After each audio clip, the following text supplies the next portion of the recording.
ఆ కృష్ణ భగవానుడు ధర్మరాజుతో మాట్లాడుతూ ఒక మాట అంటాడు, నువ్వు సంకల్పం చేశావు, చాలా బాగుంది, రాజసూయ మహాయాగం చెయ్యవలసింది. నువ్వు తప్ప రాజసూయ మహాయాగం చెయ్యగలిగినటువంటి ప్రజ్ఞావంతులు ఎవరూ లేరు. అంతటి విశేష శ్రీముషి విభావ సంపన్నుడవు. నలుగురు తమ్ములు విశేషమైనటువంటి బలము కలిగినటువంటి వాళ్ళు. కాబట్టి నువ్వు చెయ్యి.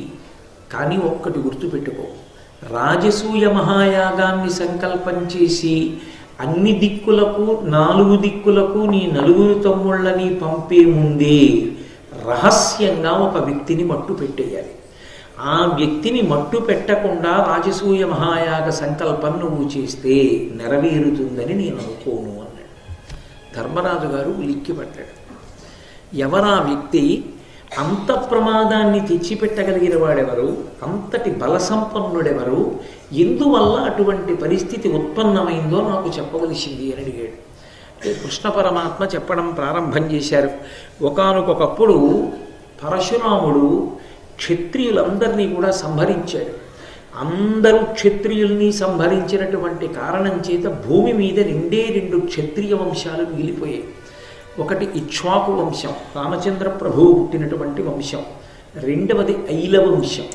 ఇలా అని ఆమె పురూరవుణ్ణి కంది. కొంతకాలం సుధన్వుడు అన్న పేరుతో మగపిల్లవాడిగా, కొంతకాలం ఆడదిగా ఉండవలసి వచ్చింది. ఆయన ఆడపిల్లగా పుట్టి వశిష్ఠ మహర్షి అనుగ్రహంతో సుధన్వుడు అన్న పేరుతో పురుషుడయ్యాడు. ఆయన ఒకానొకప్పుడు ఒక వనంలోకి వెళితే పార్వతీ పరమేశ్వరుడు క్రీడిస్తున్న సందర్భాన్ని చూసిన కారణం చేత, పార్వతీదేవి యొక్క శాప కారణం చేత మళ్ళీ స్త్రీగా మారిపోయాడు. స్త్రీగా మారిపోయినప్పుడు ఆయన పేరు ఇల. ఆ ఇలని బుధుడు చాలా సంతోషించి భార్యగా స్వీకరించాడు. బుధుడికి భార్య అయినప్పుడు ఆ ఇలకి కొడుకు పుట్టాడు. అతని పేరు పురూరవుడు. అతను షట్చక్రవర్తులలో ఒకడు. ఆ పురూరవుణ్ణి కన్న తర్వాత మళ్ళీ ఆ ఇల బాధపడింది. అరే, నేను ఇలా ఆడదానిగా ఉండిపోవలసి వచ్చింది అని మళ్ళీ వశిష్ఠుడిని ప్రార్థన చేసింది. వశిష్ఠుడు మళ్ళీ వచ్చి పరమశివుణ్ణి ప్రార్థన చేశాడు, నా శిష్యుడు సుధన్వుడు ఇలాదేవిగా ఇలా ఆడదానిగా ఉండిపోయాడు, అనుగ్రహించవలసింది అని.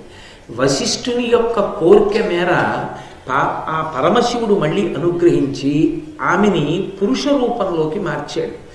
దాని చేత మళ్ళీ సుధన్వునిగా రూపాంతరం చెందింది, మళ్ళీ పురుష రూపాన్ని పొందింది. పొంది పరమశివుడు వరమిచ్చాడు, ఈమె కొంతకాలం 1 నెల స్త్రీగా ఉంటుంది, కొంతకాలం 1 నెల పురుషుడుగా ఉంటుంది. పురుషుడుగా ఉన్నప్పుడు రాజ్యపాలన చేస్తూ ఉండేవాడు, స్త్రీగా ఉన్నప్పుడు ఇలా అన్న పేరుతో సింహాసనానికి దూరంగా ఉంటుండేవాడు. అలా ఉన్నటువంటి ఇలాదేవి యొక్క సంతానముతో కూడుకున్నటువంటి వంశం ఏది ఉన్నదో ఆ వంశమునకు ఐల వంశము అని పేరు. ఆ ఐల వంశము, ఇక్ష్వాకు వంశము, ఈ 2 వంశములే రాజవంశములు. పరశురాముడు మిగిలినటువంటి క్షత్రియులందరినీ కూడా తన యొక్క గొడ్డలి చేత సంహరించాడు, తన పరశువు చేత. ఇక తర్వాత వచ్చినటువంటివి భోజ, యదు వంశములు. ఈ భోజ, యదు వంశముల వలన 14 వంశములు ఏర్పడ్డాయి. ఇది కాక ఇక్ష్వాకు వంశము, ఐల వంశము వలన 101 వంశములు ఏర్పడ్డాయి. మొత్తం 135 రాజవంశాలు ఉన్నాయి. ఈ 135 రాజవంశాలకి చెందినటువంటి సుక్షత్రియులైనటువంటి రాజుల్ని కూడా జరాసంధుడు ఓడించాడు. ఓడించడం కాదు, ఈ రాజులందరినీ కూడా నిర్బంధించి తీసుకెళ్ళి తన దగ్గర ఉంచుకున్నాడు. కారాగారంలో ఉంచుతాడు. కారాగారంలో ఉంచి ఒక్కొక్క రాజుని ప్రతిరోజు తీసుకొస్తాడు. తీసుకొచ్చి భైరవ పూజ చేసి ఆ రాజుని బలిస్తాడు. కాబట్టి సుక్షత్రియులందరూ జరాసంధుడి చేత ఓడింపబడ్డారు. జరాసంధుణ్ణి గెలవడం అంత తేలిక కాదు. ఎందుకు కాదు అంటే జరాసంధుడికి వరం ఉంది, ఆయన ఏ ఆయుధము చేత మరణించాడు. ఆయన ఎలా మరణించడో అలా ఆయనకి సోదరతుల్యులై సహాయం చేసినటువంటి వాళ్ళిద్దరు ఉన్నారు యుద్ధంలో. హంస ఢిబకులు అంటారు వాళ్ళని. ఆ హంసుడు ఢిబకుడు వాళ్ళిద్దరూ కూడా ఆయుధం చేత సంహరింపబడరు. జరాసంధుడు, హంస ఢిబకులు, వీళ్ళని సంహరించేవాడు లేడు. ఈ ముగ్గురు కాక సర్వసైన్యాధ్యక్షుడుగా శిశుపాలుడు ఉన్నాడు. వీళ్ళు 4 ఏకమయ్యారు. అందుకే ఎవరెవరు అధర్మం వైపుకి చేరతారో వాళ్ళందరూ అప్పటికే జరాసంధుడి యొక్క పంచన చేరిపోవడం ప్రారంభమైపోయింది. కంసుడు కూడా బ్రతికి ఉంటే జరాసంధుడికి అల్లుడు. జరాసంధుడి యొక్క కూతుర్ని కంసుడికిచ్చి వివాహం చేశారు. అందుకని జరాసంధుడికి అల్లుడు కనుక కంసుడు కూడా జరాసంధుడి పక్షాన చేరుతాడు.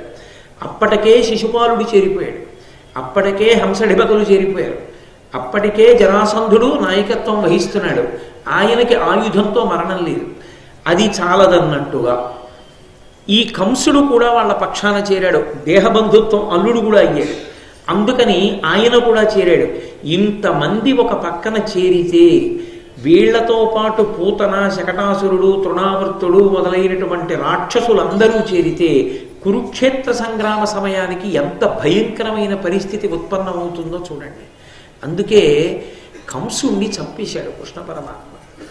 ఒక్కొక్కరిని మిగల్చకుండా కురుక్షేత్ర సంగ్రామం రావడానికి ముందే సంహరిస్తూ వెళ్ళిపోయాడు. ఈ జరాసంధుడు శ్రీకృష్ణ పరమాత్మ మీద విశేషమైనటువంటి క్రోధాన్ని పెంచుకున్నాడు. క్రోధాన్ని పెంచుకోవడానికి కారణం జరాసంధుడి ఇంటికి వెళ్ళినటువంటి విధవరాలైన కంసుని భార్య, అంటే జరాసంధుని యొక్క కూతురు, నిరంతరం తన తండ్రి అయినటువంటి జరాసంధుడిని ప్రేరేపణ చేస్తుండేది. నా ఐదవతనం పోవడానికి, నా పసుపు కుంకాలు పోవడానికి కారణం అడిగో కృష్ణుడు. ఆ కృష్ణుణ్ణి నువ్వింత శక్తివంతుడవై కూడా నిగ్రహించలేదు. కాబట్టి నువ్వు వెళ్ళి కృష్ణుణ్ణి నిగ్రహించి, ఓడించి, బంధించి సంహరించవలసినది అని ప్రేరేపిస్తుండేది. ప్రేరేపించిన కారణం చేత జరాసంధుడు కృష్ణుణ్ణి నిద్రపోనిచ్చేవాడు కాడు. ఎప్పుడూ కృష్ణుడి మీద దండయాత్ర చేస్తుండేవాడు. ధర్మరాజు గారితో కృష్ణ పరమాత్మ ఈ కథంతా చెప్తున్నారు. చెప్తూ ఇప్పుడు భూమండలం మీద సుక్షత్రియ వంశాలు లేవు. ఉన్న సుక్షత్రియ వంశాలకు చెందిన 135 వంశాల రాజులు కూడా జరాసంధుడి దగ్గర బంధీకృతులై ఉన్నారు. అధార్మికంగా వాళ్ళందరూ భైరవ పూజలో రోజుకొక్కడు బలిపెట్టబడుతున్నాడు. ప్రకటనంగా ఇప్పుడు నేను ముందు జరాసంధుడిని చంపేస్తాను అని ప్రకటించి యుద్ధానికి వెళ్ళొచ్చు.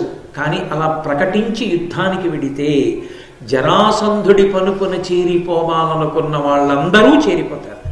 అథవా దుర్యోధనుడి సహాయం అందించినా ఆశ్చర్యం లేదు. పాండవుల మీద కక్ష ఉంది కాబట్టి ప్రకటనంగా జరాసంధుడిని చంపకూడదు. చాలా రహస్యంగా చంపాలి. జరాసంధుడికి కూడా తెలియకూడదు. చంపడానికే మేము వెళ్ళాము అక్కడికి. అంత కాపట్యంతో చంపవలసి ఉంటుంది. ఎందుకని అధర్మాన్ని పెంచి పోషిస్తున్నటువంటి వాణ్ణి తొలగించడం అవసరం. అందుకని రాజనీతి యందు అంతర్భాగం. అందుకని ప్రకటనంగా ఇది జరగకూడదు. రాజసూయ మహాయాగం సంకల్పం చేస్తే మగధ దేశం ఉన్నటువంటి దిక్కుకి ఏ రాజు పెడతాడో అంటే భీముడు కానీ, అర్జునుడు కానీ, నకులుడు కానీ, సహదేవుడు కానీ ఎవరు వెళ్ళినా జరాసంధుడిని ఓడించడం అంత తేలిక కాదు. వీళ్ళందరూ అటు పక్షాన చేరిపోతారు. ఇప్పుడు మహాప్రళయం సంభవిస్తుంది. కాబట్టి గుప్తంగా జరాసంధుడు మరణించాలి. ఇత పూర్వమే నేను హంసడిబకుల్ని మాయోపాయంతో సంహరించాను యుద్ధంలో.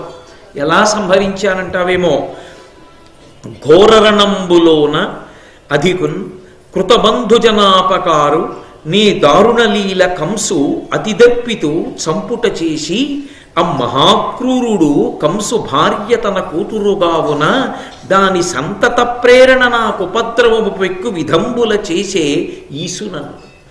కంసుడి భార్య జరాసంధుడి కూతురు కనుక ఆమె రెచ్చగొడితే కంసుణ్ణి నేను చంపానన్న కోపంతో ఎన్నో మార్లు నా మీదకి యుద్ధానికి వచ్చాడు.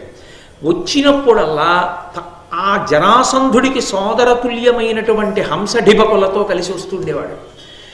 వాళ్ళిద్దరూ ఆయుధానికి మరణించారు, జరాసంధుడు మరణించాడు. వీళ్ళని ఎలా నిగ్రహించాలి అని ఆలోచించి ఒకప్పుడు నేను ఒక మాయోపాయాన్ని పన్నాను. డిభకుడికి కబురు చేశాను, హంసుడు మా చేతిలో మరణించాడు అని. హంసుడు మరణించాడన్న మాట విన్నటువంటి డిభకుడు తట్టుకోలేకపోయాడు. తట్టుకోలేక నీటిలో ప్రవేశించి శరీరాన్ని వదిలిపెట్టేశాడు. డిభకుడు నిజంగా చనిపోయాడన్న వార్త తెలిసి బ్రతికున్న హంసుడు చనిపోయాడు. దాని వలన హంస డిభకుల్ని సంహరించగలిగారు, కంసుణ్ణి సంహరించారు. ఆ పైన జరాసంధుడు నా మీద దండయాత్రకి రావడం తగ్గించాడు. కారణం మీతో నాకు బంధుత్వం స్నేహం ఉన్నది కనుక అన్నాడు. అది గమ్మత్తు.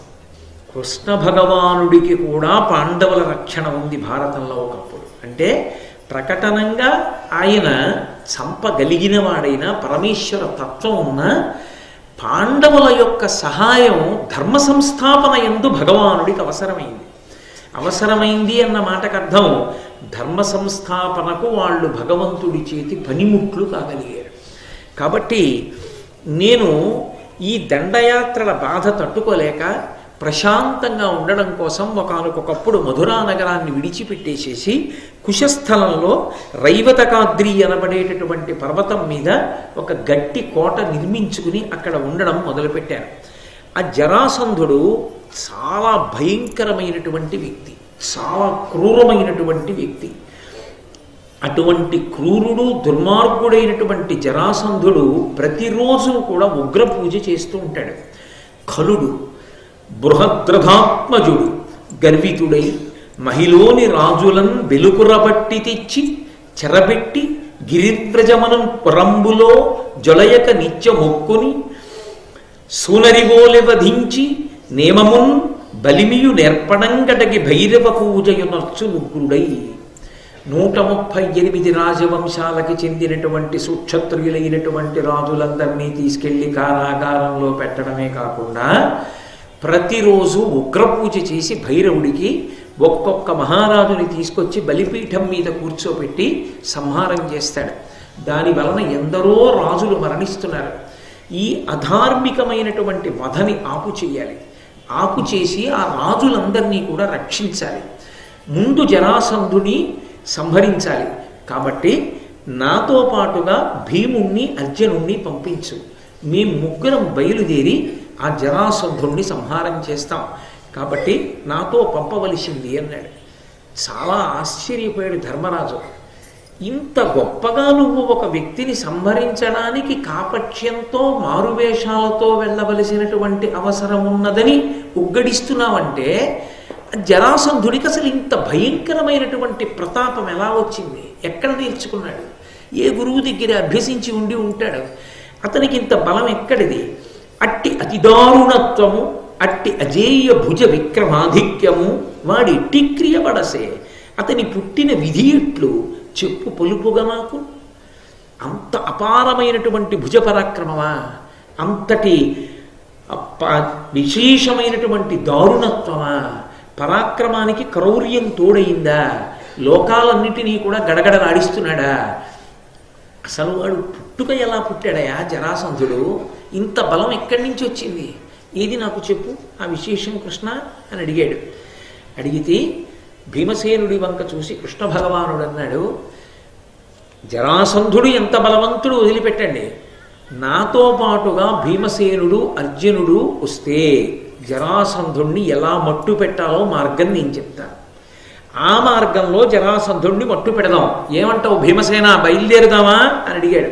ధర్మరాజు వంక చూసి భీమసేనుడు అన్నాడు, ఆరంభరహితు పొందునే యారయ సంపదలు హీనుడయ్యును పురుషుండారంభశీలుడై అకృతారంభుల నోర్చునెంత యధికులనైనన్. అన్నయ్య, కొంతమందికి బలం ఉంటుంది కానీ ప్రయత్నం ఉండదు. అసలు ఏదో ఒకటి చెయ్యగలరు వాళ్ళు, కానీ వాళ్ళు ఏ ప్రయత్నం చెయ్యరు. ఎందుకు చెయ్యరు అంటే 2 కారణముల చేత చెయ్యరు. ఒకటి, మనసు బలహీన పడిపోయి మనం ఏం చేయగలమండి అనన్నా కూర్చుంటాడు. 2, మనని ఎవడేం చేయగలడండి అనైనా కూర్చుంటాడు. మననెవడేం చేస్తాడు? అందుకని వాడు ఏ ప్రయత్నం చేయడు. మా జోలికి వచ్చేవాడు ఎవరండి? అసలు నా జోలికి రాగలడేంటి ఎవడైనా అంటుంటాడు. అందుకని ప్రయత్నం ఉండదు. ప్రయత్నము లేనివాణ్ణి ఎంత తక్కువ బలం ఉన్నవాడైనా ప్రయత్నశీలుడైన వాడు చంపేస్తాడు. ప్రయత్నము పురుష జీవనమునందంత గొప్పది. అందుకే ప్రయత్నం పురుష లక్షణం, ఉద్యోగం పురుష లక్షణం అంటుంటారు. ఉద్యోగం పురుష లక్షణం అంటే ఏదో తల అమ్ముకునే 10,000, 20,000, 25,000, 50,000 తెచ్చుకోవడం కాదు. నాలా దాన్ని కాదు ఉద్యోగం అని పిలిచేది. ఉద్యోగం పురుష లక్షణం అంటే ప్రయత్నం పురుష లక్షణం. ప్రయత్నం అంటే ఏదైనా ఒక కార్యాన్ని సంకల్పం చేసినప్పుడు ఈ కార్యక్రమాన్ని సాధించడానికి ఎటువంటి ప్రణాళికా రచన చెయ్యవలసి ఉంటుందని ఊహ చేసి ఆ ప్రణాళికాబద్ధంగా అడుగులు వేసి కదలిక ప్రారంభం చేసి ప్రయత్నం చేసేటటువంటి వ్యక్తి జీవితంలో తప్పకుండా ఎప్పుడో అప్పుడు ఏదో ఒక విషయంలో భగవంతుని యొక్క అనుగ్రహం చేత తప్పకుండా విజయాన్ని సాధించి తీరుతాడు. అయితే పురుష ప్రయత్నం ఒక్కటే విజయమునకు కారణం కాదు. కేవలం పురుష ప్రయత్నం చేత కార్యములు సాధింపబడవు. అందుకే శ్రీరామాయణంలో వాల్మీకి మహర్షి సీతమ్మ చేత చెప్పిస్తారు, కచ్చిత్ పురుషకారంచ దైవంచ ప్రతిపద్యతే అంటారు. పురుషుడు చేసేటటువంటి ప్రయత్నానికి భగవంతుని యొక్క అనుగ్రహము తోడై రావాలి. ఎంత కుండడు పాలైనా పెరుగు అవ్వాలంటే ఒక్క చుక్క పెరుగు అందులో పడాలి. పడితే కుండడు పాలు పెరుగవుతాయి. పరమేశ్వరుని యొక్క అనుగ్రహము కూడా తోడు రావాలి. అందుకే తన యొక్క పౌరుష పరాక్రమములు తన తెలివితేటలతో పాటుగా భగవంతుని యొక్క అనుగ్రహమును పొందడానికి భక్తితో విధేయుడై ఈశ్వరార్చన చేస్తుండాలి. చేస్తుంటే ఈశ్వరుడు యొక్క అనుగ్రహం కూడా కలిసి వచ్చిందనుకోండి, పురుష ప్రయత్నం సఫలీకృతం అవుతుంది. ఈశ్వరుడు యొక్క అనుగ్రహం కలిసి రాలేదనుకోండి, పురుషుడు ఎంత బాగా ప్రణాళిక వేశాననుకున్నా అది చల్ల. దశరథ మహారాజు గారు ముహూర్తం పెట్టుకున్నాను, భరతుడికి తెలియదు, ఎక్కడో దూరంగా ఉన్నాడు, రేపే పొద్దున్న రామచంద్రమూర్తికి యవరాజ్య పట్టాభిషేకం అన్నాడు. ఎంత ఆశ్చర్యకరంగా రాత్రికి రాత్రి కథ మారిపోయి తెల్లవారేటప్పటికే పట్టాభిషేకం చేసుకోవలసినటువంటి రామచంద్రమూర్తి సీతాలక్ష్మణ సహితుడై దండకారణ్యానికి నారచీరలు కట్టుకుని చెప్పులు కూడా వేసుకోకుండా వెళ్ళిపోవలసి వచ్చింది. అందుకని అసంకల్పితమీవ్యహ యదకస్మాత్ ప్రవర్తతే నివర్త్యారంభమారబ్ధం అనుదైవస్య కర్మతత్ అంటారు. అనుదైవస్య కర్మతత్, దైవం ఎలా చెప్పిందో అలా మనం అన్వయం అవ్వడమే. పురుష ప్రయత్నాన్ని విడిచిపెట్టకూడదు. పురుష ప్రయత్నం ఎప్పుడు పోతుంది అంటే నిస్సత్తువ ఆవరించిపోయింది అనుకోండి, మనిషి నీరసపడిపోయాడు అనుకోండి. నీరసపడిపోవడం అంటే శరీరం అని కాదు నా ఉద్దేశం, మనస్సు నీరసపడిపోయింది అనుకోండి. అనిర్వేద శ్రియోమూలం అనిర్వేద పరం సుఖం అనిర్వేదోహి సతతం సర్వార్థీషు ప్రవర్తక. ప్రయత్నం అనేటటువంటిది ఉంటే, సంకల్పం అనేది ఉంటే ఎప్పటికైనా వాడు పూజనీయుడు అవుతాడు. లోకంలో ఇన్ని చెట్లు ఉన్నాయి, కొబ్బరి చెట్టుకు ఒక్కదానికే అంత పూజనీయత ఎందుకు వచ్చింది? భూలోక కల్పవృక్షం అని పిలిచి, పూర్ణకుంభం అంటే కొబ్బరి బొండమే, ఓ కొబ్బరికాయ కొట్టాలంటే కొబ్బరికాయే, ఓ శుభకార్యం జరిగిందంటే కొబ్బరాకుల చాపే, ఏదైనా మంచి మంగళ క్రతువు జరుగుతోందంటే స్తంభానికి కొబ్బరాకులు కట్టడమే. ఎక్కడిది కొబ్బరికి అంత గౌరవం అంటే ఒక్కటే దాని గౌరవానికి కారణం. లోకంలో అన్ని చెట్లు నీళ్లు పోస్తే నీళ్లు తాగి బతుకుతాయి. ఆ నీటి యొక్క విలువ ఎంత గొప్పదో గుర్తుపెట్టుకుంది కొబ్బరి చెట్టు. అందుకే చుక్క చుక్క చుక్క చుక్క చుక్క చుక్క భూమిలోంచి లాగి నెత్తి మీద పెట్టుకుంది బొండంలో నీళ్ళని. కృతజ్ఞతాభావముతో ప్రయత్నం ప్రారంభించిన కొబ్బరి చెట్టు ఆనాటి నుంచి ఈనాటికి ఏనాటికి చుక్క చుక్క ఎట్నుంచి లాగుతోందో, ఎప్పుడు బొండంలో పోసిందో, ఎప్పుడంత అద్భుతంగా దాచిందో ఎవరికీ తెలియదు. పసిపిల్లల నుండి వృద్ధుల వరకు జీర్ణమైపోతాయి. కాబట్టి ప్రయత్నం, అసలు ప్రయత్నం అనేటటువంటి దాని ఎందే సమస్త ప్రపంచము వర్ధిల్లుతోంది. ఆ ప్రయత్నం అన్నది లేదనుకోండి, అసలు మనిషి జీవితానికి అభివృద్ధి అన్నది ఉండనే ఉండదు. అందుకే దానికి ప్రత్యక్షమైన ఉదాహరణ ఏది? చెట్టే. చెట్టు కన్నా గొప్ప ఉదాహరణ ఉండదు. ఒకడు చెట్టు వేస్తాడు, ఆ చెట్టు వేసినప్పుడు అంకురం వస్తుంది, మొక్క అవుతుంది. మొక్క పైన పెరగడం కనపడుతూ ఉంటుంది, కానీ ఆ మొక్క పెరగడానికి కావలసినటువంటి నీటిని అందించేది వేరు. మొక్క తెలుస్తోంది, పైన చీడ పడితే తెలుస్తుంది, ఆకు రాలితే తెలుస్తుంది, గొంగళీ పురుగులు పట్టుకుంటే తెలుస్తుంది. వేరు నీటి వైపుకి ఎడుతోందో వెళ్ళటం లేదో ఎవరికి తెలుసు? కటిక చీకట్లో వేరు నీరు వెతుక్కుంటూ వెడుతూ ఉంటుంది. ఓ బండరాయి అడ్డొస్తుంది, నువ్వు తొలగిపోని పేచీ పెట్టుకోదు, చాలా ఒడుపుగా బండరాతిని చుట్టుకుని దాని పక్క నుంచి వెళ్ళిపోతుంది. కటిక చీకట్లో గాజు పెంకుల్ని దాటుకుంటూ, రాళ్ళు దాటుకుంటూ నీటి కయ్య ఎక్కడుందో అక్కడికి వెళ్ళి నీటి ఒడ్డున కూర్చుని నీరు లాగి చెట్టుకిస్తుంది. ఈ నీరు తాగి చెట్టు పెరుగుతుంది. ఆ వేరు నీటిని లాగలేకపోతే చెట్టు చచ్చిపోతుంది. కనపడే చెట్టు యొక్క గొప్పతనం కనపడనటువంటి చీకట్లో ప్రయాణం చేసి ప్రయత్నం చేస్తున్న వేరు మీద ఆధారపడి. ప్రయత్నం ఎక్కడుందో అక్కడ విజయం ఉన్నదన్నయ్య. అప్రయత్నంగా కూర్చున్న వాడిని ప్రయత్నంతో ఉన్న పురుషుడు కొట్టడం తేలిక. కృష్ణ భగవానుడు వంటి వ్యూహరచన నైపుణ్యం ఉన్నటువంటి వ్యక్తి యొక్క నాయకత్వం మనకుండగా, పక్కన తమ్ముడు అర్జునుడు ఉండగా, పైన నీ ఆశీర్వచనం ఉండగా, జరాసంధుడే పాటి తప్పకుండా మేము మట్టు పెట్టగలం. కాబట్టి అన్నయ్య, జరాసంధుడు ఎంత గొప్పవాడు, ఎటువంటి పుట్టుక ఉన్నవాడు, ఎలా బలం వచ్చింది పక్కన పెట్టు. ప్రయత్నం గొప్పదన్నయ్య, ఆ ప్రయత్నం చేత సాధిస్తాం. అది భారతంలో మెరుపులు. భారతం ఎందుకు వింటారు, భారతం ఎందుకు చదువుకోవాలి అంటే ఈ మెరుపుల కోసం చదువుకోవాలి, ఈ మెరుపుల కోసం వినాలి. ప్రయత్నశీలత అన్నది ఎంత అవసరము అనేటటువంటి దాన్ని తెలుసుకోవడానికి పనికొస్తుంది. నిజంగా మీరు ఆలోచన చెయ్యండి. ఇదే నిరాశావాదాన్ని కానీ వాళ్ళు చూస్తే, జరాసంధుడు అంత గొప్పవాడు అంటున్నారు, 135 మంది రాజవంశాలకు చెందినటువంటి రాజులందరినీ కారాగారంలో పెట్టాడంటున్నారు, శిశుపాలుడు సైన్యాధ్యక్షుడుగా ఉన్నాడంటున్నారు, తీరా మనం వెడుతుండగా జరాసంధుడి మీద యుద్ధానికి ఎడుతున్నామని ఎక్కడైనా చిన్న పెసరు పొగ బయటికి వస్తే దుర్యోధనుడు పైకి కనపడకుండా సహాయం జరాసంధుడికి అందించి ఇది పెద్ద ప్రళయం కింద, యుద్ధం కింద ప్రారంభమైతే ఉన్న రాజ్యం కూడా ఊడిపోతే, ఇన్నాళ్ళు ఎక్కడో ఏకచక్రపురంలో భిక్షాటన చేసి బతికాం, ఇప్పుడు మళ్ళీ ద్రౌపదీదేవితో కలిసి 5 ఏ భిక్షాటన చేస్తాం, ఎందుకు వచ్చిన కూడా ఇప్పుడు ఆ రాజసూయాగం చేయకపోతే వచ్చిన నష్టం ఏమిటి, ఇన్నాళ్ళు నా నాన్నగారి యమలోకంలో ఆ యమసభలో ఇంకొన్నాళ్ళు ఉండనివ్వండి, తర్వాత చూద్దాం, కొంచెం అన్ని ఉంచుకోనివ్వండి అంటాడు. అది నిరాశావాది అనేటటువంటి మాట. ప్రయత్నం పురుష లక్షణం. ప్రయత్నం చేద్దామన్నాయా, మన ప్రయత్నాన్ని మనం పరమజాగరూకతతో చేద్దాం. జరాసంధుడి బలం వింటానంటావా, విను, మంచిదే. జరాసంధుడి బలం విని మనం మాత్రం భయపడకూడదు. జరాసంధుడు ఎంత బలవంతుడైనా కానీ దాన్ని మట్టు పెట్టడానికి మనకు నాయకుడు ఉండగా బెంగెందుకు. ప్రయత్నం చేద్దామన్నయ్య, ప్రయత్నం ఉన్న చోట విజయం సాధిస్తాం తప్పకుండా. కృష్ణ ఏది చెప్పు, ఆ జరాసంధుడి యొక్క వైభవం ఏమిటో మాకొక్కసారి అంటే ఆయన చెప్పడం ప్రారంభం చేశాడు. మగధ దేశాన్ని పరిపాలిస్తూ ఉండేవాడు బృహద్రథుడు అనబడేటటువంటి రాజు. ఆయన పేరే బృహద్రథుడు. బృహత్ అంటే గొప్పది, విశేషమైనది అని. చాలా విశేషమైన రథుడు అంటే రథం ఉన్నవాడు. ఆయన దగ్గర గొప్ప రథం ఉంటుంది అన్నది అంతర్లీనం. బృహద్రథుడు ఆయన కాశీరాజు గారికి కవల పిల్లలు పుట్టారట, 2 ఆడపిల్లలు. కాశీరాజు గారికి పుట్టినటువంటి కవల పిల్లలు 2 ఆడపిల్లల్ని ఆయనే వివాహం చేసుకున్నాడు. చాలా సంతోషంగా కాలం గడిపాడు. అనేక మంది శత్రువుల్ని ఓడించాడు, రాజ్యాలు గెలిచాడు, సుస్థిరమైనటువంటి ప్రభుత్వాన్ని ఏర్పాటు చేశాడు, పరిపాలనా దక్షుడని పేరుగాంచాడు. కానీ సంతానం కలగలేదు. 2 అక్క చెల్లెళ్ళే, ఎవరికి పుట్టినా సంతోషమే, కానీ 2కి పుట్టలేదు. ఎన్నో పుణ్యకార్యాలు చేశాడు, పుత్రకామేష్ఠి కూడా చేశాడు. దశరథ మహారాజు గారికి కూడా పుత్రకామేష్ఠి చేస్తే రామలక్ష్మణ భరత శత్రుఘ్నులు కలిగారు. కానీ బృహద్రథుడికి మాత్రం సంతానం కలగలేదు. చాలా బాధపడ్డాడు.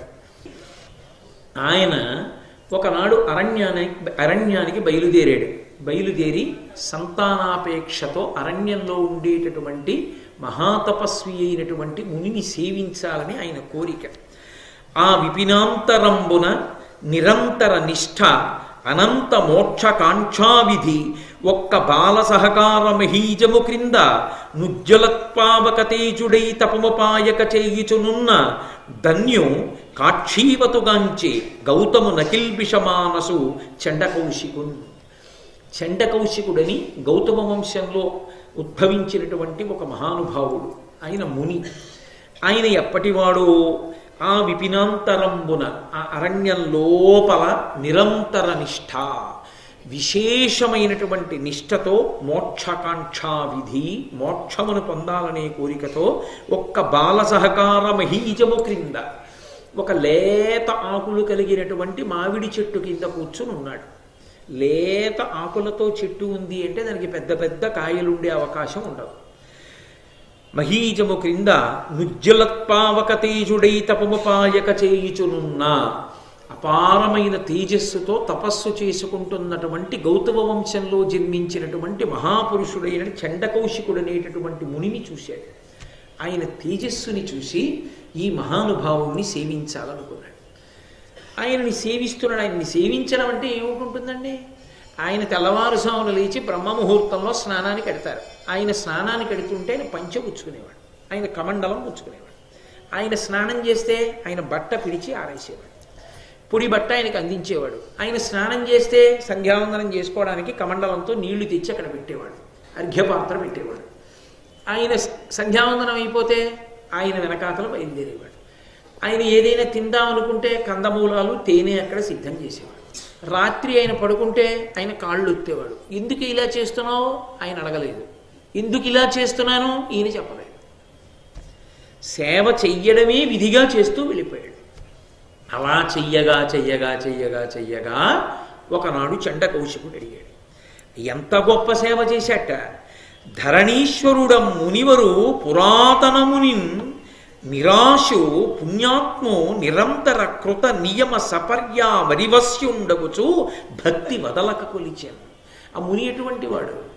సేవలు చేయించుకుందామన్న కోరికున్నవాడు కాడాయన. ఆయన పురాతన మునిన్, ఆయన ఎప్పటివాడో, ఆయన వయస్సెంతో ఎవరూ చెప్పలేరు. నిరాశు, ఆయనకి ఏమీ కోరిక లేదు. ఇతనెవరో వెనకాల పంచి పట్టుకెళ్ళాలని, ఆయన ఎవరో స్నానం చేస్తుంటే ఆయనకి బిందెతో నీళ్లు తేవాలని అలాంటి కోరికలు ఆయనకి ఏం లేవు. ఈయన చేస్తున్నాడు, ఆయన ఊరుకున్నాడు.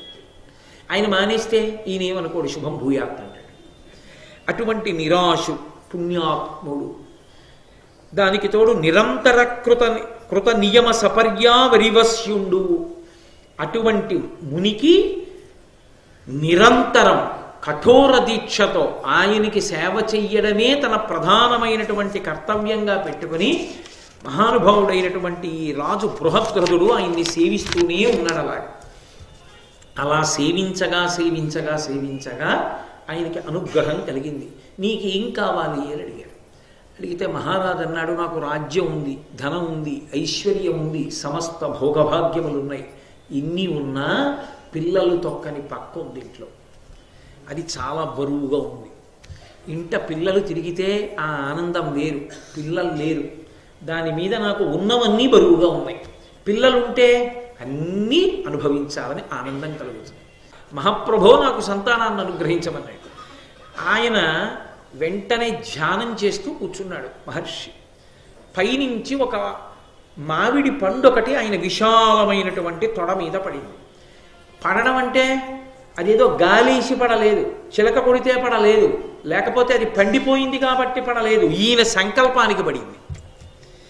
ఈయన సంకల్పానికి అంటే ఇప్పటి వరకు ఆ భార్యలు గర్భిణులు కాకుండా అడ్డుకుంటున్నటువంటి ఈ మహారాజు యొక్క పాపాన్ని తొలగించి వాళ్ళకి గర్భశుద్ధిని కల్పించి రాజపుత్ర సంతానాన్ని పొంది తండ్రి అవ్వడానికి యోగ్యమైనటువంటి స్థితిని తన ప్రసాద రూపంలో కల్పించడానికి వీలైన రీతిలో ఆయన ఆ మామిడి పండును అనుగ్రహించాడు. అంతేగాని మామిడి పండు తింటే పిల్లలు పుట్టారు కాదు, మామిడి పండు యందు మహర్షి ప్రవేశపెట్టినటువంటి మంత్ర బలం చేత అది. అందుకని మహాత్ములు ఇచ్చేటప్పుడు వాళ్ళు అనుగ్రహిస్తే ఓసారి ఇలా ఇలా పండుని బాగా చేత్తో రుద్ది ఇస్తారు. అంటే వాళ్ళు జపం చేసి అనుగ్రహించి ఇస్తారు. ఎన్నో తర్కాణాలు. పెద్ద తుఫాన్ వస్తుంటే రథోత్సవం ఎలా జరగాలని బెంగపెట్టుకుంటే గుంటూరులో శృంగేరి పీఠాధిపతులు భారతీ తీర్థ మహాస్వామి గారు ఎంతసేపు ఉంటుంది రథోత్సవం అని అడిగారు. ఏదో 11 గంటలకి రథం బయలుదేరుతుందండి, 3 గంటలకి తిరిగి వచ్చేస్తుంది. 4 గంటలకి వాన పడితే పర్వాలేదా అని అడిగారు. పర్వాలేదు. కొబ్బరి బొండం చేత్తో పట్టుకుని ఒళ్ళో పెట్టుకుని జపం చేసి ఇచ్చారు. ఈ కొబ్బరి బొండం చేత్తో పట్టుకుని రథం ముందు నడవండి అన్నారు. 11 గంటల 45 నిమిషాలకి కూడా హోర్న పడుతోంది వాన.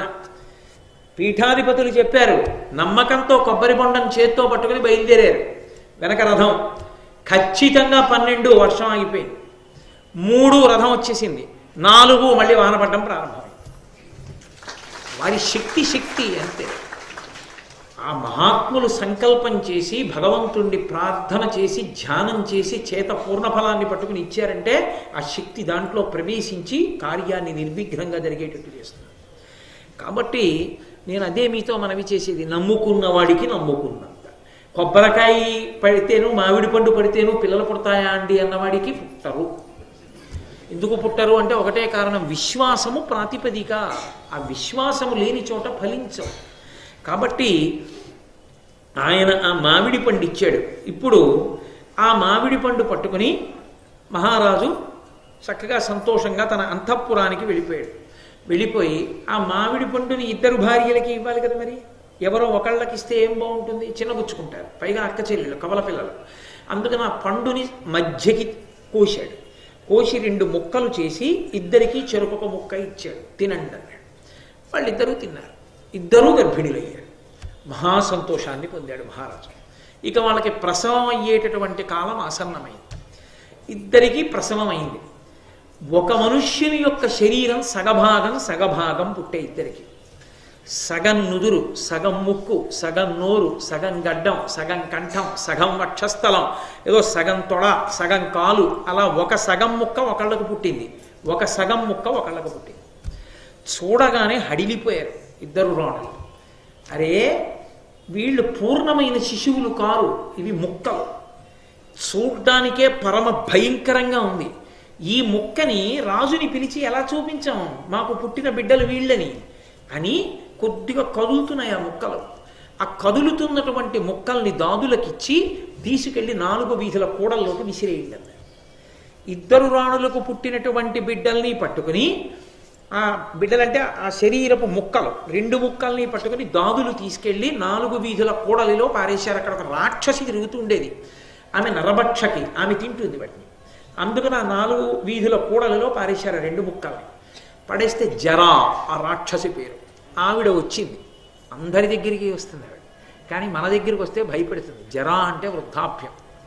కాబట్టి ఆవిడ వచ్చి, బానే దొరికింది రోయ్, 2 ముక్కలు దొరికాయి, ఈ 2 ముక్కలు తిందామని చెప్పి ఆ 2 చేతులతో 2 ముక్కలు ఎత్తి పట్టుకొని దూరంగా వెళ్ళి తిందామని ఏదో 2 అరటిపళ్ళు చేత్తో కలిపి పట్టుకున్నట్టుగా 2 ముక్కల్ని కలిపి పట్టుకుని ఒళ్ళో పెట్టుకోగానే అపారమైనటువంటి బరువు అయిపోయి ఆ పిల్లవాడు వజ్రం లాంటి శరీరంతో ఏడవడం మొదలుపెట్టాడు.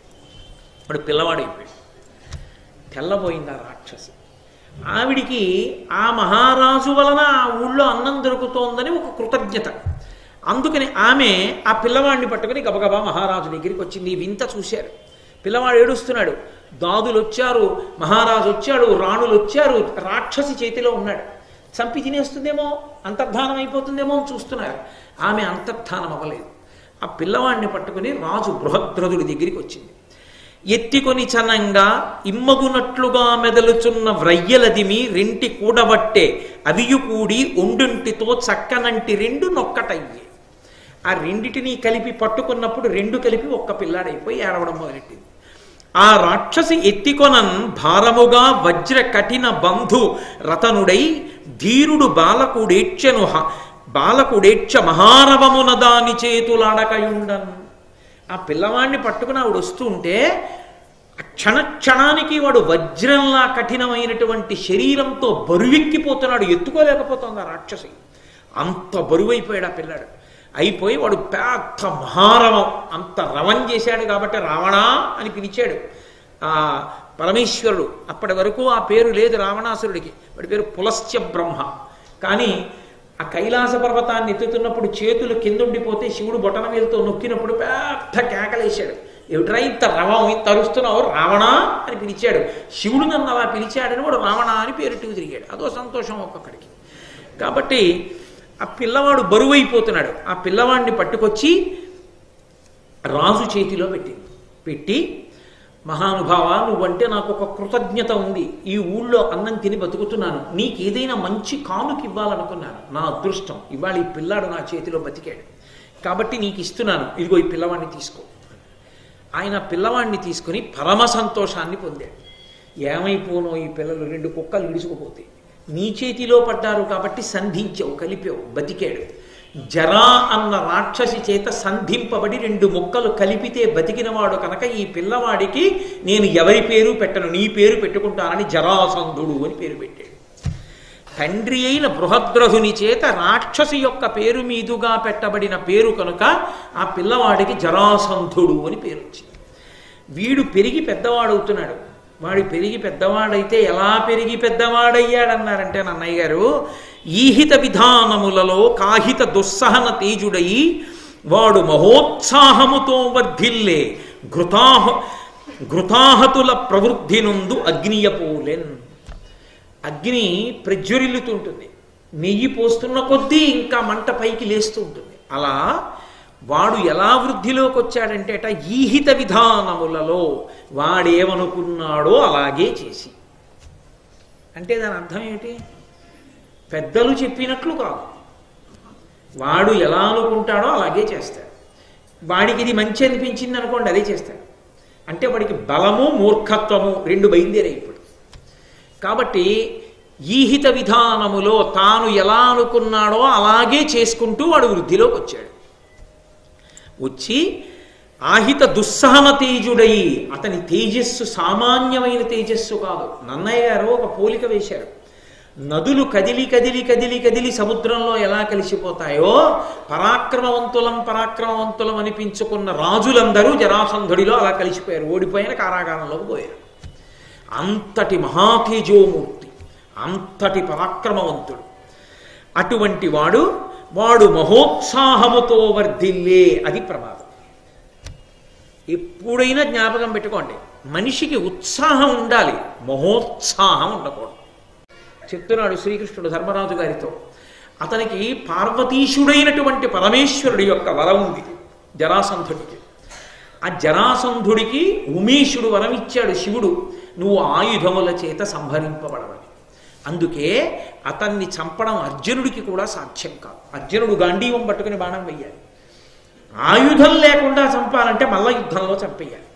మల్ల యుద్ధంలో చంపేయడానికి భీముడు ఒక్కడే చంపగలడు. భీమసేనుడు అంతటి బలవంతుడు, పరమేశ్వరుడికి అంత నమ్మకం. ఆయనకి ఏమిటి, కుంతీదేవికి అంతే నమ్మకం. అందుకే కదూ నేను వాడు చిన్న పిల్లాడిగా ఉన్నప్పుడు ఒళ్ళో పెట్టుకుంటే, మీరు ఆదిపర్వంలో విన్నారు, ఒళ్ళో పెట్టుకుని ఉండగా పులిస్తే గభాలను లేచి పరిగెత్తింది, కింద పడిపోయాడు ఆయన. పసిపిల్లాడు కింద పడిపోయి ఆ కొండ కింద ఉన్నటువంటి పెద్ద శిల మీద పడ్డాడు. శిల నుగ్గైపోయింది, పిల్లాడు అలాగే ఉన్నాడు. అంతటి మహాబలవంతుడు పుట్టుకతో భీమసేనుడు. కాబట్టి ఈ భీమసేనుడు మల్ల యుద్ధంలో చంపేస్తాడు జరాసంధుడిని. అంతకన్నా ఇంకో కారణాలు లేవు. ఎవరో వాడు కీచకుడు హిడింబాసుడు వీళ్ళందరూ నక్షత్రంలో పుట్టారు, అలా ఏం లేదు. భీమసేనుడు బలవంతుడు, ధర్మమునందున్నవాడు, అందుకుని చంపుతాడు. కాబట్టి ఈ భీమసేనుణ్ణి తీసుకెడతాను, అర్జునుణ్ణి కూడా తీసుకెడతాను నాతో పాటు. భీమార్జునుడిద్దరూ నా పక్కన ఉండాలి. ఎందుకని అంటే అర్జునుడు చంపడం కోసం కాదు, కృష్ణుడు పక్కన అర్జునుడు ఉంటే వాళ్ళిద్దరి యొక్క సంతోషం వేరు.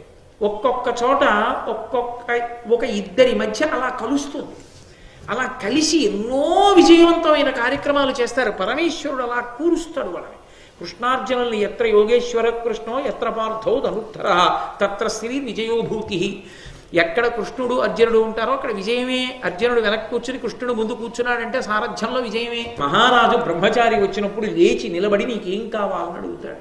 అందుకని స్నాతక వ్రతం చేసుకున్న వాళ్ళలా ముగ్గురు కూడా బయలుదేరి ఆ మగధ దేశాన్ని చేరుకున్నారు. చేరుకుని గిరివ్రజపురము, ఆ జరాసంధుడు పరిపాలించేటటువంటి రాజధాని, అక్కడికి వెళ్ళి ఓ కొండ మీద నిలబడి ఆ కొండ శిఖరం మించి చూపిస్తున్నాడు శ్రీకృష్ణ పరమాత్మ. చూపించి భీమార్జునులతో చెప్తున్నాడు, గోరథమును వృషభము వైహారము వృషగిరియు చైత్యకాద్రియు అనగా భూరిగిరులేను దీనికి శూరభటులు ఓలె కాచి చుట్టును ఉండు. ఓ భీమార్జనులారా, ఇదిగో ఈ జరాసంధుడు పరిపాలించేటటువంటి రాజధాని నగరాన్ని గిరివ్రజము అని ఎందుకు పిలుస్తారంటే, మహాయోధులైనటువంటి భటులు చుట్టూ నిలబడి మధ్యలో మహారాజుని ఎలా కాపాడతారో అలా ఈ గిరివ్రజం అనేటటువంటి నగరం చుట్టూ 5 శిఖరములు ఉంటాయి, పర్వత శిఖరములు. ఈ 5 పర్వత శిఖరముల మధ్యలో రాజధాని ఉంటుంది. ఎవరూ లోపలికి ప్రవేశించలేరు. అవి సహజంగా సైనికుల్లా రక్షణ పడతాయి. ఆ 5 గోరథము వృషభము వైహారము వృషగిరి చైత్యకాద్రి అనబడేటటువంటి 5 కొండలు. ఈ 5 కొండల్ని దాటి ఏదో ఒక కొండ దాటి లోపలికి వెళ్ళాలి. వెడితే గిరివ్రజంలోకి వెడతాం.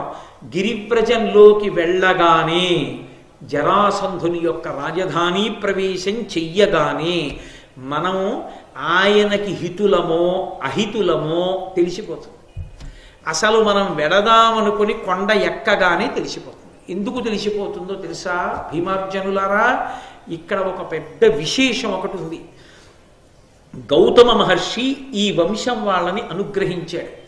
గౌతమ మహర్షి యొక్క అనుగ్రహము వలన తనకి కావలసిన వాళ్ళ శత్రువులా అన్నది జరాసంధుడు తెలుసుకోవడానికి ఇక్కడ ఒక ఏర్పాటు ఉంది.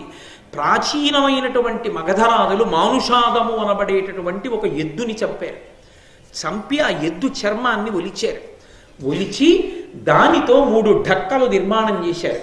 చేసి ఆ 3 ఢక్కలు పెట్టారు. ఢక్కలంటే పెద్ద పెద్ద డప్పులు ఉంటాయే, మన కపిల తీర్థంలో అసుర సంధ్య వేళలో ప్రదోష వేళ హారతులు ఇచ్చేటప్పుడు మోగిస్తారు, ఇంతంత చేతులు పెట్టి కొడతారు దాన్ని. అటువంటి ఢక్కలు 3 ఢక్కలు పెట్టారు. జరాసంధుడికి మిత్రులైన వాళ్ళు వస్తే ఊరుకుంటాయి. జరాసంధుడి శత్రువు ఎవరైనా మాయోపాయంతో కపట రూపంతో లోపలికి వెళ్ళినా ఢక్కలు మోగుతాయి. ఎవరూ కొట్టక్కర్లేదు, అవే మోగుతాయి.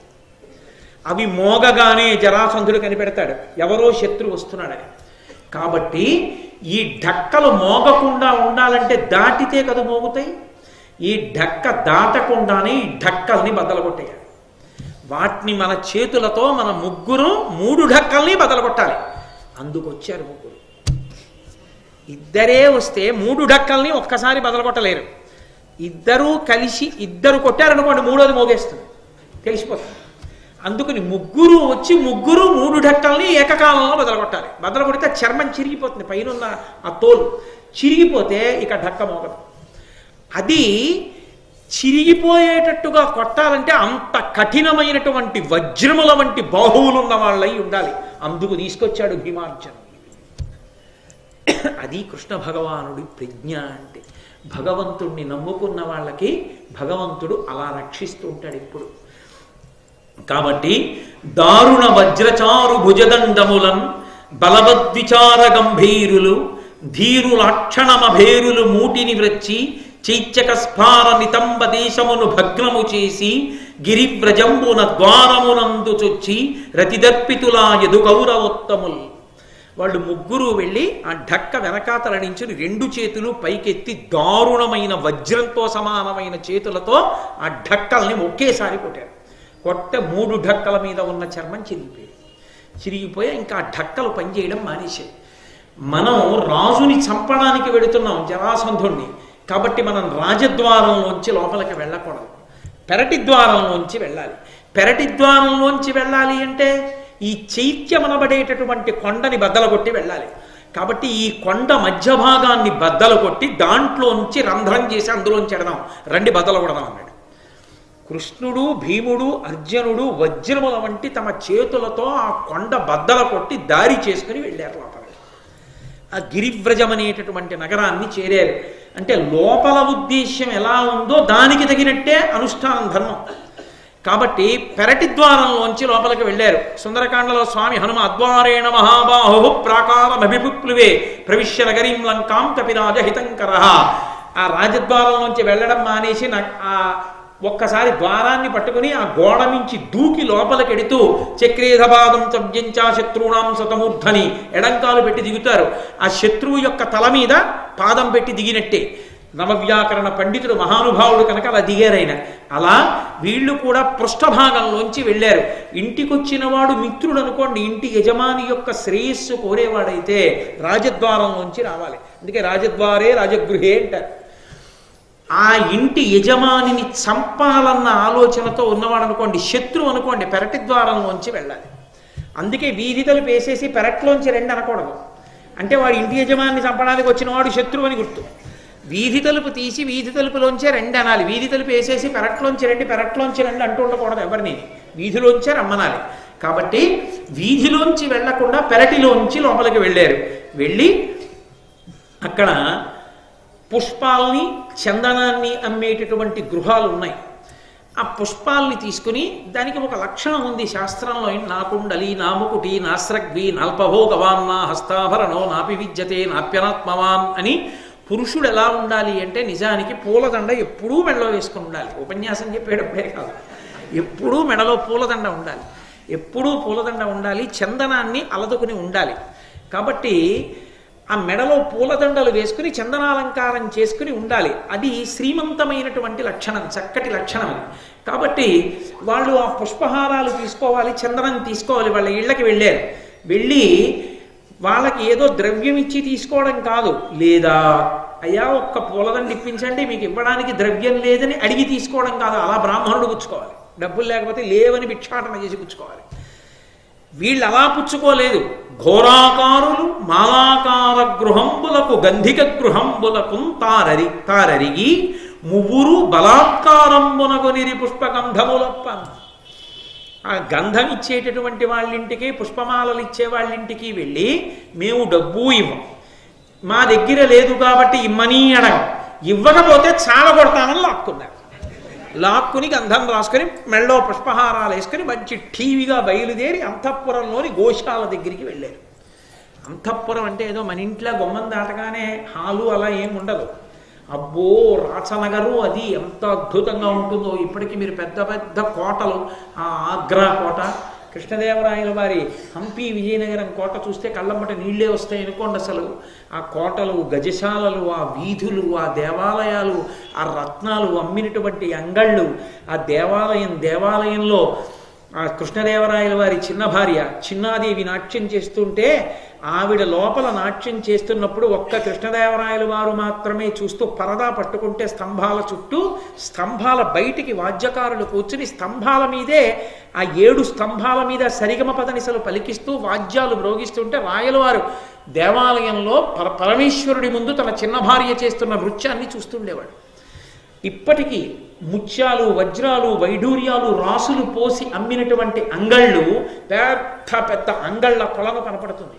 ఆ పక్కనే తుంగభద్రా నది, గజశాల, పెద్ద పెద్ద ఏనుగుల్ని కట్టినటువంటి గజశాలలు, బ్రహ్మాండమైనటువంటి విగ్రహాలు, అవన్నీ ఆ తొండాలు విరిగిపోయి, ఆ విఘ్నేశ్వరుడికి ఆ దంతం విరిగిపోయి, ఆ విరూపాక్షస్వామి ఆ విగ్రహాలు చూస్తుంటే కళ్ళ నీళ్ళు వస్తాయి నిజంగా. 6 నెలలు దోచుకున్నారట. అంటే ఎటువంటి రాసనగరులో చూడండి, అటువంటి అంతఃపురాలు. కాబట్టి ఆ గోశాల దగ్గరికి వెళ్ళారు కృష్ణార్జునులు, భీమసేనుడు. గోశాల దాకా వెళ్ళేటప్పటికి అటు నుంచి జరాసంధుడు వస్తున్నాడు. ఆయనకి ఎప్పటికప్పుడు ఉప్పు అందుతూ ఉంటుంది. ఎవరో 3 వచ్చారు, మాకు ఇమ్మని అడిగి పుచ్చుకోలేదు, ద్రవ్యం ఇచ్చి పుచ్చుకోలేదు, బలాత్కారంగా తీసుకుని చందనం రాసుకుని పూలదండలు వేసుకుని లోపలికి వెళ్ళారు 3 స్నాతక వృత్తులు. అప్పటికి అర్ధరాత్రి అయింది, 12. అర్ధరాత్రమైన అభ్యాగత ద్విజ స్నాతకులకు ఎదురుచని కరంబు భక్తి పూజలిచ్చు పరమవృతుండు అప్పుడు ఎదురు వచ్చి వారికి ఇష్టమసగా. అభ్యాగతి అన్న మాటకు అర్థం ఉంది. అతిథి వేరు, అభ్యాగతి వేరు. అతిథి అన్న మాటకు అర్థం ఏంటంటే మనం పిలిస్తే వచ్చినవాడు, ఒక్క తిథి నాడే ఉండి 2వ తిథికి ఉండనివాడు. పంచమి నాడు మన ఇంటికి భోజనానికి రండి అని పిలిస్తే పంచమి నాడు వచ్చి భోజనం చేసి షష్ఠి నాడు ఉండడు, వెళ్ళిపోతాడు. ఆయన అతిథి అంటారు. అభ్యాగతి అంటే మనం పిలవలేదు, భగవంతుడి పనుపన అనుకోకుండా ఆయనే వచ్చాడు మన ఇంటికి, అలా వస్తే అభ్యాగతి అంటారు. తను పిలవని వాళ్ళు ఎవరైనా కొత్తగా వచ్చారేమో, వాళ్ళ కోరికలు తీర్చాలని రాత్రి 12 గంటలకు బయటకు వచ్చి తిరుగుతున్నట్టు ఎవరైనా ఉండిపోయారేమోనని, స్నాతక వృత్తులు ఎవరైనా ఉన్నారేమో వాళ్ళ కోరిక తీర్చాలని. వీళ్ళ 3 చూశాడు, గబగబా ఎదురెళ్ళాడు, వాళ్ళ చెయ్యి పుచ్చుకున్నాడు. మీకు ప్రీతితో మీకు కావలసినటువంటి కోరిక తీరుస్తాను, కాబట్టి మీకేం కావాలో చెప్పండి అన్నాడు. అని సురమునివరులకు వసుధామరులకు భక్తుండ ఉత్తమ క్షత్ర కులా చరితుండనడిన ధరణీధరుడం మగధేశ్వరునకు తానిట్లనియన్. నేను బ్రాహ్మణుల పట్ల, దేవతల పట్ల అపారమైనటువంటి భక్తి కలిగిన వాడిని, స్నాతక వృతులకు ఎప్పుడూ సేవ చేస్తూ ఉంటాను, మీకేం కావాలి చెప్పండి అని జరాసంధుడు తనని తాను పొగుడుకుంటూ మాట్లాడితే కృష్ణ భగవానుడు చూసన్నాడు, నువ్వు ఎటువంటి వాడివో నాకు తెలుసు, నువ్వు కొత్తగా చెప్పుకోవలసినటువంటి అవసరం లేదు. కడగి అత్యుత్తమ క్షత్రియ చరితంబునందు వర్ధిల్లుదునంటివి, జనులకెవ్వరికెన్నండు ఎగ్గొనరింపనేనంటివి, సక్షత్రియులవని నొరులు ఈయట్లు క్రూరులై నృపతుల చెరపట్టి పశువరించుచు పశుపతి ఉమేషు వరదు పూజించిన వారును కలరే, మున్నింతకు అగ్గలం బెద్ది ఎగ్గు కారణంబులేక దారుడై సాధుహింస చేయు కుజనుడెల్లవారి కప్రియుండు కాక అప్రియ లక్షణం బెండు కలజత కలప ఉత్తములకు. నేను చాలా మంచివాణ్ణి, దేవతలను ఆరాధన చేస్తాను, బ్రాహ్మణులను ఆరాధన చేస్తాను, స్నాతక వృతుల కోరికలు తీరుస్తానంటున్నావు కదా, సుక్షత్రియ వంశంలో పుట్టినటువంటి వాళ్ళని ఓడించడమే కాకుండా వాళ్ళని తీసుకొచ్చి కారాగారంలో పెట్టి పరమసులభుడు, ప్రసన్నవదనుడు, పరమేశ్వరుడు, శంకరుడు, సాంబసనాశివుడు, ఉమేశ్వరుడు, వరదుడైనటువంటి పరమశివుడికి భైరవుడిని పేరు పెట్టి తీసుకెళ్లి ప్రతిరోజు నరబలి చేస్తావా క్షత్రియుల్ని? ఇంత హీనమైన పని చేసి సిగ్గుపడవలసినటువంటి నువ్వు నేను ఉత్తముణ్ణని చెప్పుకుంటున్నావా? నువ్వు మాకు పూజ చేస్తావా? నీ పూజలు మేము ఎందుకోమా?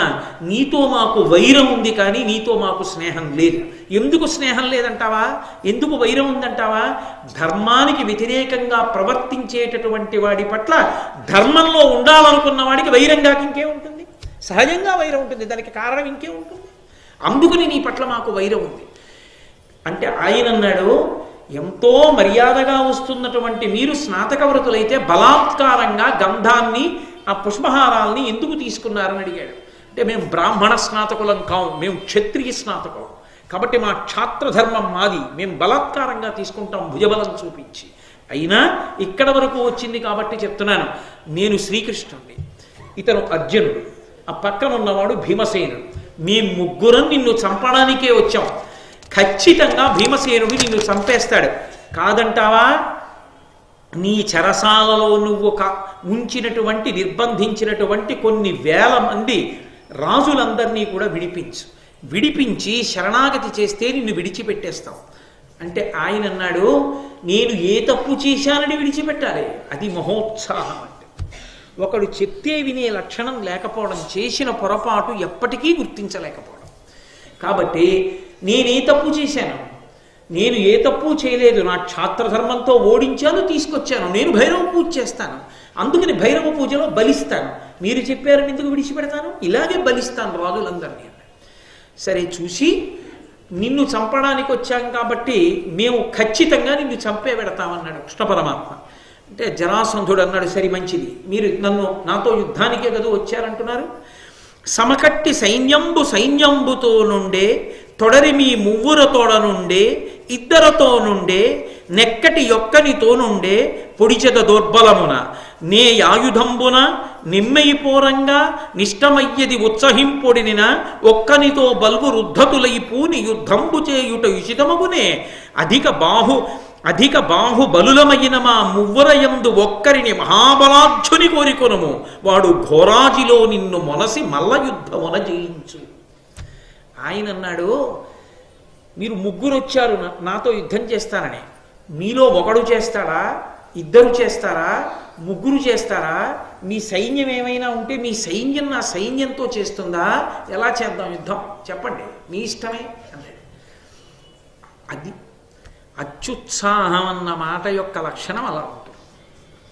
చూడండి, మీ ఇష్టమే చెప్పండి, ఎలా కావాలంటే అలా చేసి చంపేస్తానన్నాడు. అంత తేలిగ్గా, అంత అతిశయానికి చేరిపోయాడు. అలాంటి స్థితికి చేరిపోయిన వాడు తేలికగా పడిపోయేది గోతిలో దేనికో తెలుసా? మాటకే. కృష్ణుడు చాలా చమత్కారి, మహానుభావుడు, ఆయనకి తెలియంది ఏం లేదు. ఆయన అన్నాడు, మేము ముగ్గురం, నువ్వు ఒక్కడివి. నువ్వు ఒకడితో చేస్తావా, ఇద్దరితో చేస్తారా, ముగ్గురు వస్తారా అని నువ్వు అడగచ్చు. కానీ మాకు నీతి ఉంది. నిన్ను ఒక్కడిని చేసి ముగ్గురం చంపడం ఏం బాగుంటుంది? ఒక్కళ్ళమే వస్తాం యుద్ధానికి. మా ముగ్గురులో ఎవరో ఒకరిని కోరుకో, ఆ ముగ్గురులో మహాబలవంతుడని నువ్వెవరు అనుకుంటావో వాణ్ణే కోరుకో అన్నాడు. అంటే కొంచెం ఉత్సాహవంతుడు అనుకోండి, తెలివిగా ఆలోచించిన వాడైతే ఏం చేయాలి? ముందు కృష్ణుడిని రమ్మనాలి. కృష్ణుడు చేయగలరా యుద్ధం? చెయ్యగలిగిన వాడైతే 17 మాటలు దాటిపోయాడుగా. ఇతపూర్వం మల్ల యుద్ధం చెయ్యలేడు, పరాత్పరుడు కాబట్టి ఏమో పక్కన పెట్టండి. అర్జునుడు మల్ల యుద్ధం చేయలేడు, గాంధీవంతో బాణాలు వేయాలి. కానీ అమాయకత్వం అంటే మా ముగ్గురం కలిసి నీతో యుద్ధం ఏమిటి ఒక్కడితోటి? మా ముగ్గురులో మంచి బలవంతుడని నువ్వెవరిని అనుకుంటున్నావో వాడితోనే పోరాడు అన్నాడు. ఇప్పుడు అడకత్తెరలో మోకచెక్క ఎవరయ్యాడు? జరాసంధుడు అయ్యాడు. అయితే అర్జునుడిని రమ్మనండి అన్నాడు అనుకోండి. అంటే భీముడి కన్నా అర్జునుడు మంచి మల్లయుద్ధ వీరుడా నీ దృష్టిలో అంటాడు. తేలికగా ఏదో అడిగిన ప్రశ్నకి జవాబు చెప్పేసినట్టుగా ఏమన్నాడు?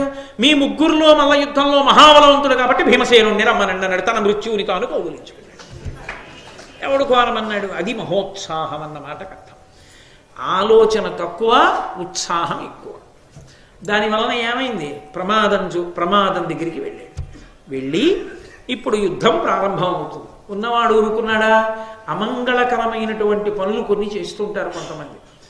ఏదో భర్త ఎక్కడికో వెడుతున్నాడు అనుకోండి, గౌరవం ఉంటే వేరు, అక్కర్లేని పనులు కొన్ని చేస్తుంటారు. ఏడుస్తూ ముక్కు చీత్తూ ఆయనకి ప్రదక్షిణం చేశారనుకోండి, ఆయన తిరిగిరాడు. చేసింది ఒక ఆవిడలా, అక్కర్లేని పని చేసింది. శ్రీరామాయణంలో వాలి యుద్ధానికి ఎడుతుంటే తార ముక్కు చీత్తూ ఏడుస్తూ ప్రదక్షిణం చేసింది. ఇక తిరిగి రాలేదు వాలి యుద్ధం నుంచి. చెయ్యకూడదు అలాగా. తను యుద్ధానికి ఎడుతూ కొడుకు సహదేవుడిని పిలిచి, పాండవులలో సహదేవుడు కాడు, జరాసంధుడి కొడుక్కి సహదేవుడిని పేరు, ఆ సహదేవుడిని పిలిచి, ఒరే నీకు పట్టాభిషేకం చేసేస్తాను, ఎందుకైనా మంచిది అన్నాడు. ఎందుకైనా మంచిదే అయింది. అంటే భోగాలము దాపురించిన నాడు ఇటువంటి ఆలోచనలే వచ్చేస్తాయి. కాబట్టి తన కొడుకుని పిలిచాడు, పట్టాభిషేకం చేశాడు.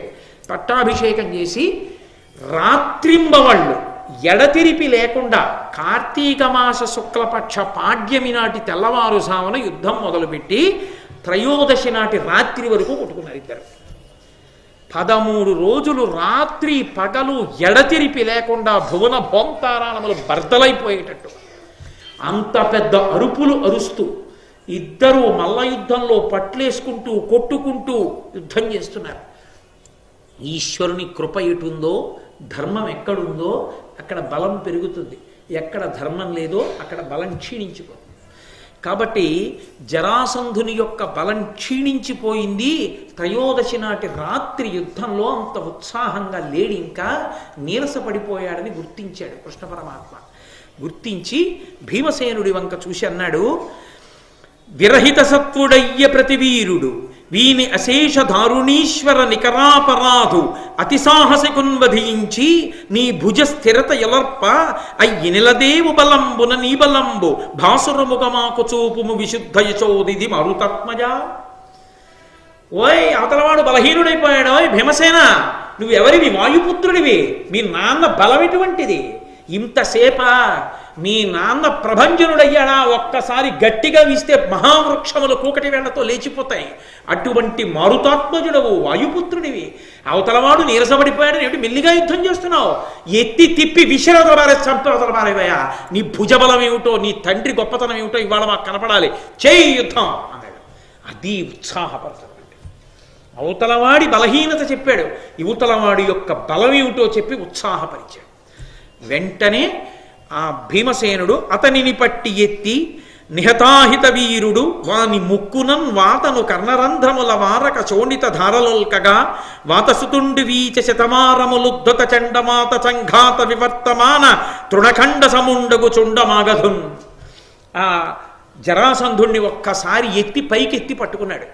పట్టుకుని గట్టిగా నొక్కి పట్టి గిర్ర గిర్ర గిర్ర గిర్ర తిప్పి విసరడం, మళ్ళీ అక్కడికి పరిగెత్తుకెళ్ళడం, మళ్ళీ పట్టుకోవడం, మళ్ళీ ఎత్తడం, మళ్ళీ తిప్పడం.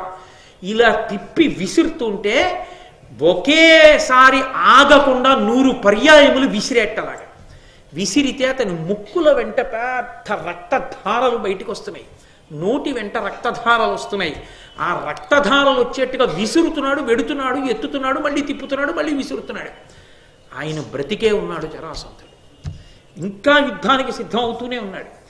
అప్పుడు ఇక ఉపేక్షించకూడదని వెరచరమ బట్టి కొనివడిన్ సరచి జరాసంధు సంధి సంధుల ఎమ్ముల్ విరిచి వధించి ఆర్చెను వరలగా భీముండు భువన వలయం బదురువన్.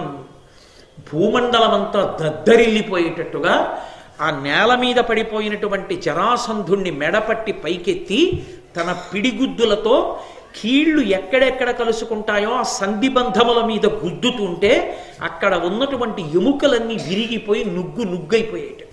అలా పిడిగుద్దులతోటి సంధిబంధముల వందు ఉన్నటువంటి ఎముకలన్నిటినీ విరిచేసి నిలబడలేక కింద పడిపోయినటువంటి వాడిని నొక్కి నెత్తురు కక్కించి ఊపిరాడకుండా చేసి చంపేశాడు. దాంతో జరాసంధుడు శరీరాన్ని విడిచిపెట్టేశాడు. చాలామంది ఎందు ఒక అపోహ, ఏదో 2 ముక్కలు చేశాడు, విసిరాడు, కలుసుకున్నాయి, అందులో అటేశాడు ఇటేశాడు, అలాంటివన్నీ భారతంలో ఎవడో కల్పించాడు. కాబట్టి జరాసంధుడు భీమసేనుడి చేతిలో ఇలాగే మరణించాడు. కలుసుకున్నప్పుడు కలిపింది తప్ప జర, చంపినప్పుడు భీమసేనుడి చేతిలో ఎముకలు కీళ్ళు సంధిబంధములు విడిపోయి ఎముకలు నుగ్గైపోయి నెత్తురు కక్కి చచ్చిపోయాడు జరాసంధుడు. అప్పుడు శ్రీకృష్ణ భగవానుడు జరాసంధుని యొక్క కుమారుడైనటువంటి సహదేవుణ్ణి పిలిచి అతనికి పట్టాభిషేకాన్ని పూర్తి చేసి, నాయనా, నీ తండ్రి దుర్మార్గుడు తప్ప నిన్ను శిక్షిస్తాను, నీ రాజ్యం కబళిస్తాననుకోవద్దు. నువ్వు ధార్మికంగా రాజ్యం చెయ్యమని అతన్ని సింహాసనం మీద కూర్చోపెట్టి రాజసభ తీర్చి కారాగారంలో ఉన్నటువంటి ఆ రాజకుమారులందరినీ కూడా విడిపించాడు. వాళ్ళందరూ రత్నరాసులు, వజ్రరాసులు, వైఢూర్యరాసులు అన్నింటినీ తీసుకొచ్చి కృష్ణ పరమాత్మకి బహుమానం ఇచ్చారు. గరుడధ్వజుండపుడు కరుణాసమేతుడై మాగధులకెల్లన భయమిచ్చి మొగి జరాసంధుచే నిగృహీతులయ్యున్న పృథివీపతుల విడిపించి చెరలు మోక్షితులైన సర్వక్షత్రియుల చేత సంశుద్ధ రత్న పుంజముల చేసి పూజితుండై తన తేజంబు వెలుగంగా సహదేవు అజ్జరాసంధతనయు ఓడకుండుమని తదున్నత రాజ్యంబునందు నిలిపి హృదయహారి వివిధ రత్నరాజి సుందరంబైన మగధేశు రథము తేరబనిచె రమణతోడా. ఆ సహదేవుణ్ణి సింహాసనం మీద కూర్చోపెట్టి రాజ్య పరిపాలన అప్పజెప్పి ఆ క్షత్రియుల్ని అందరినీ కూడా కారాగారంలోంచి విడిపించి వారి నుండి రత్న సమూహాల్ని కానుకలుగా స్వీకరించినటువంటి ఆ గరుత్మంతుణ్ణి అధిరోహించి తిరిగేటటువంటి శ్రీ మహావిష్ణువు యొక్క పరిపూర్ణావతారమైనటువంటి కృష్ణ పరమాత్మ ఒక్కసారి అక్కడ ఉండే భటులందరినీ ఆజ్ఞాపించట, ఆ జరాసంధుడు ఎక్కి తిరిగేటటువంటి దివ్యమైన రథాన్ని ఇక్కడికి తీసుకురండి. ఆ చిరుగంటలు చప్పుడవుతుండగా దివ్యమైన రథాన్ని తీసుకొచ్చి అక్కడ పెట్టారు. అర్జునుణ్ణి భీముణ్ణి పిలిచి చెప్పాడు, భీమార్జునులారా, ఈ జరాసంధుడు ఎక్కినటువంటి రథం ఏమిటో తెలుసా? ఒకానొకప్పుడు తారకాసురునితో యుద్ధం జరుగుతున్నప్పుడు దేవేంద్రుడు ఈ రథం మీదే నిలబడి యుద్ధం చేశాడు. తర్వాతి కాలంలో దీన్ని వసుమహారాజు గారు స్వీకరించారు. ఆదిపర్వంలో వస్తుంది వసుమహారాజు చరిత్ర, మీరు విన్నారు. ఆ వసుమహారాజు గారు ఈ రథాన్ని ఎక్కాడు. తర్వాత ఈ రథం జరాసంధుని యొక్క తండ్రి అయినటువంటి బృహద్రథుడు అధిరోహించాడు. బృహద్రథుని మరణానంతరం జరాసంధుడు ఈ రథాన్ని ఎక్కాడు. ఇది పరమ దివ్యమైనటువంటి రథం, దేవేంద్రుడిక్కిన రథం. ఈ రథం ఎక్కి మనం ఇంద్రప్రస్థాన్ని చేరుకుందాం రెండన్నాడు. గరుత్మంతుణ్ణి మనసులో స్మరించినంత మాత్రం చేత గరుత్మంతుడు వచ్చాడు. ఆ గరుత్మంతుణ్ణి రథానికి సారథిగా ఉంచి ఆ రథం మీద కూర్చుని కృష్ణార్జునులు భీమసేనుడు ఇంద్రప్రస్థపురాన్ని చేరుకున్నారు. జరాసంధ వధ జరిగిందిట అని తెలుసుకున్నటువంటి పురప్రజలందరూ స్వాగతం పలికారు. వార్త గుప్పున బయటికి వెళ్ళింది. అమ్మ బాబో, ఏమి బలవంతుడు భీమసేనుడు అనుకున్నాడు. జరాసంధుణ్ణి చంపేసిన కారణం చేత రాజసూయ మహాయాగం చెయ్యడానికి ఉన్నటువంటి ప్రతిబంధకములన్నీ తొలగిపోయాయి. ఇప్పుడిక 4 దిక్కులకు 4 తమ్ముళ్ళని దిగ్విజయ యాత్రకి ధర్మరాజు గారు పంపించడానికి కావలసినటువంటి మార్గం సుగమమైంది. ఇప్పుడు మహానుభావుడైనటువంటి కృష్ణుడు ఆ రథంతో ఇంద్రప్రస్థాన్ని చేరుకుని అక్కడి నుంచి ద్వారకా నగరానికి వెళ్ళిపోయాడు.